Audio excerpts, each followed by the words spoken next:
Hey, Arlo and Frank. Grandpop coming to you from Timicuan Preserve, Fort Caroline National Monument, which is in Jacksonville, but it's out in a beautiful area right next to the St. Johns River.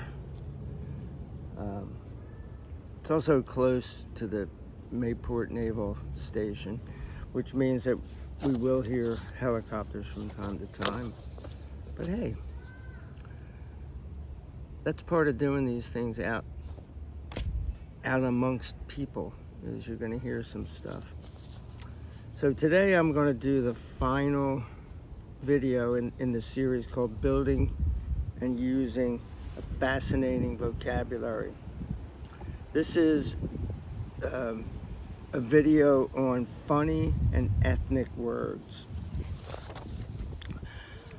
So we started off by, in video 1, looking at using a commonplace book as a means to capture words and definitions of words to figure out if you want to use them in the future, how you're going to be able to remember them. The next one, video 2, was vocabulary necessary for civil discourse, day-to-day conversations with people, especially people that you disagree with. You want to be able to have civil discussions with them. So there's certain words that you need to know, and so we discussed that. Video 3, we discussed when conversations become not so civil, and you wind up getting in somebody's face. Some words that you might want to use in those instances. Now it's getting real windy. Hopefully you can hear me. Video 4 was them's fighting words to describe brouhahas and things like that, which was one of the words. And I used as an illustration fist fights that I had gotten into over the years. I was thinking about it, and I don't think I ever won one, but I got in some and I survived them. So I used them to illustrate the use of those words. Once again, I used dictionary.com and the online etymology dictionary to do my background information on the various words. So these are keep 'em laughing words. These are words that are just plain funny on their own. Some of them are onomatopoeic. We talked about that, I think, in video 2. Words that are what they sound like a dog barks and a duck quacks. The word sounds like what it's describing. Some of them are like that, but some of them aren't. This first one is kind of like that. It's an onomatopoeia. It's harumph. Harumph. To clear the throat audibly in a self-important manner. To express oneself gruffly. And so usually it's, you think about a guy in a 3-piece suit, chubby guy sitting there like a sanctimonious a-hole, full of himself, and he's harumphing. And another one that's similar is a mugwump. Mugwump is one of these words that's really cool if you know the background. You can really use a word and pique people's interest at a deep level if you know the background of a word, but it's got to be a fascinating word. So this word is mugwump, and it's cool enough to know something like mugwump, but it's cooler if you know the story. Now, I always heard that a mugwump was a guy sitting on a fence, and his mug was on one side, his face, and his wump was on the other. So he didn't know which side of the fence he was on. He was a mugwump. But really, it was talking about, originally, when they took this word, and we'll find out in a second that they stole the word from an Indian language, native Indian language, was a Republican who refused to support the party nominee James G. Blaine in the presidential campaign of 1884. And that eventually turned into the word that was a person who was unable to make up his or her mind on any issue, especially in politics. A person who was neutral on a controversial issue. And I try to do that on a lot of things. People want to talk about religion and politics, and I'll do that from time to time.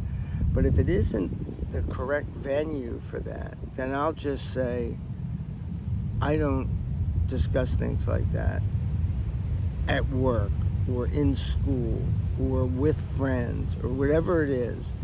And so I might come off as somebody either who disagrees with them. That's what they're going to assume. Well, you heard what I said, because usually they're going to go like, I hate this guy, and he's, whatever, the president of the United States. And then when you go, I don't discuss things like that, they go, oh, he loves that guy. Because if he hated him, he would just go, yeah, I hate him too. But that's not always true. Sometimes it is. Sometimes I use it as an excuse to just not discuss things with people, because you're not going to change their mind. When people really believe something, you can use dynamite and you're not going to change their mind. So this was also a jocular word for a great man, a boss, an important person. And that went back even further than the Blaine issue in 1884. That went back to 1832 in New England. But where did the people in New England get a word like mugwump? What came from the Algonquin Indians, and the word was mugquamp. It meant an important person, which was derived from mugumquamp, which meant a war leader. So it went from meaning a war leader in an English language to meaning somebody who can't make up their mind in modern day English. Mugwump. Awesome word to use. Fascinating word. Now here are two more words that are describing cheaters. And we did some of them in video 3. So, or cheating, I should say, not cheaters. Although you can turn them into nouns. So, any verb, just about, you could turn into a noun. The first is hornswoggle, and it means to cheat. Another is bamboozle. Bamboozle, when you drop the word bamboozle into the middle of a sentence, it's got that kind of power. Remember what we talked about, how P words, compel, power, and bam, bang, P and B words have power built into the whatever that's called, the not phonics, the sound coming out of your mouth. It might be phonics. Bamboozle means to cheat, trick, or swindle, and it goes back to 1703. And it was a slang term. It was just something that somebody made up. Nobody knows where it came from or anything. It was a word that kind of grew out of nothing. Ex nihilo, or whatever that is. The next is I want to talk to you about ethnic words that you can use. Now, most of these, for each ethnicity, each language, I just pick one word. There's just so many. We had chutzpah a couple lectures ago. And a word meaning, it's kind of like bombast, like you have a chutzpah to be able to do that. Like you're like an overbearing presence, put forward your chutzpah. But as you are contacted by people from various cultures around the world, listen to the things they say, and don't be afraid to steal things from their language, because English has done that. All languages do that, but English especially has done that. Stolen words and made them our own. Now, some of these are words like that.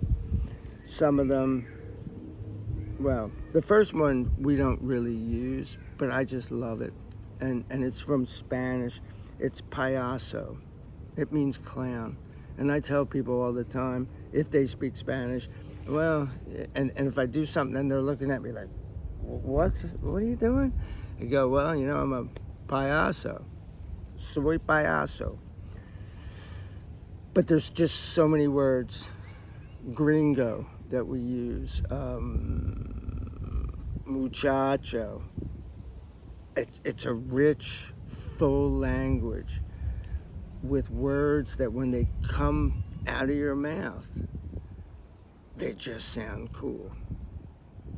Cool in a kind of exotic way, but kind of a down-to-earth way. I don't know how to explain it.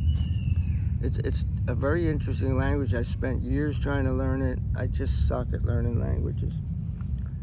French, on the other hand, is a beautiful language. Spanish isn't really beautiful in a classic sense. But be careful when you use French words or French-derived words, because it can make you sound like a sanctimonious a-hole. Like, here's one, and I use this. It's my raison d'etre, my reason to be. Raison d'etre is if people in France actually said the whole word, which they don't, but it's raison d'etre, my reason to be.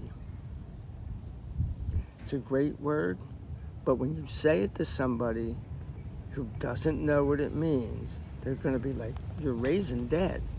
What does that mean? It's one of those words that, they don't understand it because it sounds like you're saying that you owe somebody a bunch of dried up grapes. Here's one that I like, and this is from the like southern Louisiana and southeast Texas, where there's a lot of Cajuns who came down from I forget what area of, I think it was called Arcadia in Canada. They were kind of kicked out of Canada, and they sailed down and went around Florida and wound up settling in New Orleans. And that's lagniappe. A lagniappe, the way that I've heard it explained, is a lagniappe is the 13th donut when you order a dozen. And the person goes like, hey, I'm going to throw this one in extra. It's a small gift given with a purchase to a customer by way of compliment or for good measure, a bonus, gratuity or tip, an unexpected or indirect benefit. So you can use it in a lot of different ways. Although your dad had his, I forget which birthday, maybe his 30th birthday, at a restaurant in North Miami called Lagniappe. It was a cool place. German is a very, very strong language, and it's a technical language. Just like the German people are very strong. They tend to, every once in a while, try to take over the whole world. They've done it twice in the last 110 years. And now they're probably trying to do it again, just in a different way. But there's some really cool words. One of them is doppelganger. And that's a ghostly double or counterpart of a living person. So if you see somebody that looks exactly like somebody else, and sometimes it'll be in another part of the world, that person doesn't even speak English, but they look like somebody you know from back home. You say to that person when you see them again, I saw your doppelganger. It was a spookily similar person that looked just... people used to say that I don't look like him anymore, but when I had the big round face before the cancer, that I looked like Ron Jaworski, the 1980s era quarterback of the Philadelphia Eagles. Especially when I was a cop, I only had a mustache. I didn't have the beard, goatee kind of thing. So that's one, a doppelganger. Another is Schadenfreude. Schadenfreude is when you're happy that something bad happens to somebody else. It's satisfaction or pleasure felt at someone else's misfortune. A malicious joy in the misfortunes of others. And Freude means joy. Like the dun dun dun dun dun dun dun dun, Beethoven's, is that ninth? But the Ode to Joy, when they're singing it, and it's in German, is they're going Freude, Freude, and you would never guess it from being an English speaker, but they're going joy, joy. So it means damaged joy.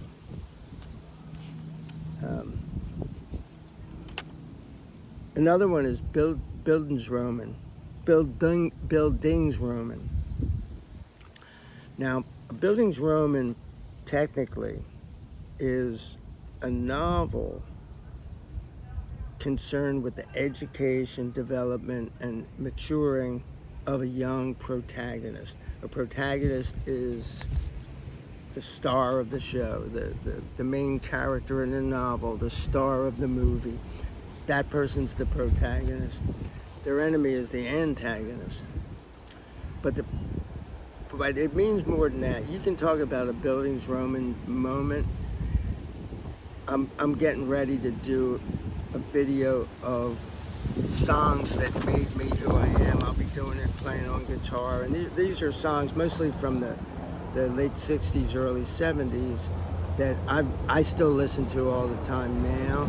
And now I'm going to be playing them. Some I already played, but some I'm just going to learn for the first time in the next couple of weeks. And they're my Bildungsroman songs. So you can use it that way, but technically it's the thing that makes somebody who they are when they're in a novel. You know, that summer in Paris, that getting accepted to Harvard and going there when they're from the inner city, and it makes them, it sets them on the path in life that they're going to take. That's your Bildungsroman. So I did take 3 from German just because they're really cool words.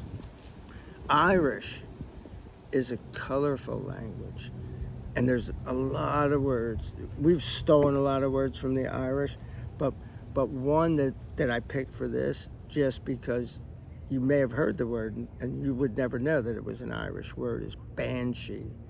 Like, oh, you're screaming like a banshee.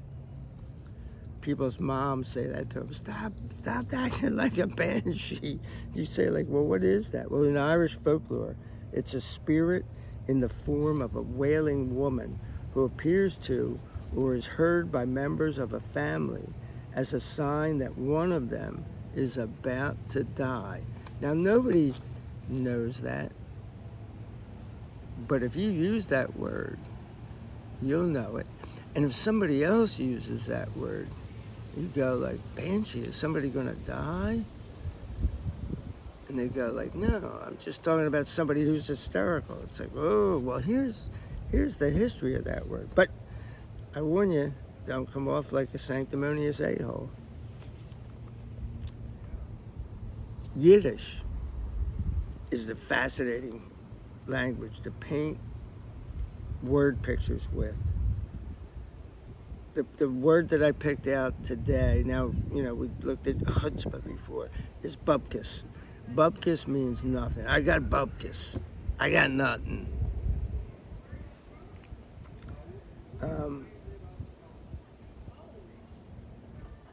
It's thought to be short for the colorful kosabupkis, which means goat droppings. I got goat poop. It's what you're saying. I got bupkis.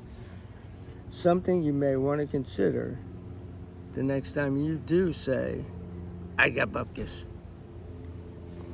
Spielkis is another one. Spielkis is good. It's like, you got spielkis, like nervousness.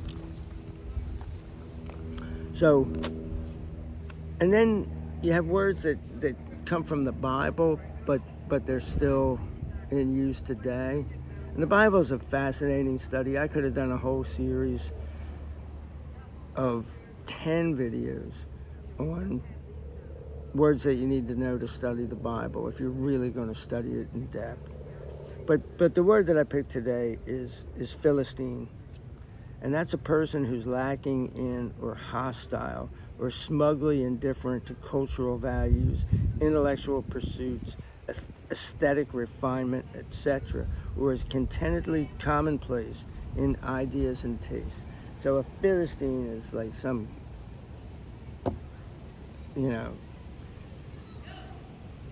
somebody who just doesn't play by the rules. And they were the ones that were constantly messing with the children of Israel, and the children of Israel were messing with them. They're stealing each other's, like they would steal they stole the Ark of the Covenant one time, and the Ark of the Covenant came back to bite them. It wound up that all their gods, quote unquote gods, in their temples got destroyed. They'd go in and say, wow, who knocked over the god? So, the series, number 1, commonplace book. Number 2, civil discourse. Number 3, not so civil discourse. And then, number 4, we looked at fighting words. Words to describe kerfuffles and the like. And then today we looked at funny words and ethnic words. I could go on and on and on with this, but in closing, this isn't a list of words that you have to know. This is a list of words that it would be cool if you knew. It's not all inclusive. If you want to lead a fascinating life, you're going to have to do the homework, and you're going to have to build your own vocabulary. So start that commonplace book and start drawing words out of reading, listening, talking to people, everywhere. Every time you hear a word that you don't understand, find out what it means. If you're reading a book and you have a word there that you don't know what it means, then you don't know what the story means. 9 out of 10 times, if you just breeze through that word and go, well, I think I know the context. Every once in a while, that's okay, but 9 out of 10 times, you really don't know the context. So, stop reading, go on your phone, and look up the word. Find out what it means. If it's a fascinating word, if it's a word that you want to use for some reason, either a technical term you need for school or work or wherever, a hobby, for Bible study, then capture it. Capture it in your commonplace. If it's a word that is just cool, capture it in your commonplace book. And that being said, peace out, guys. Enjoy.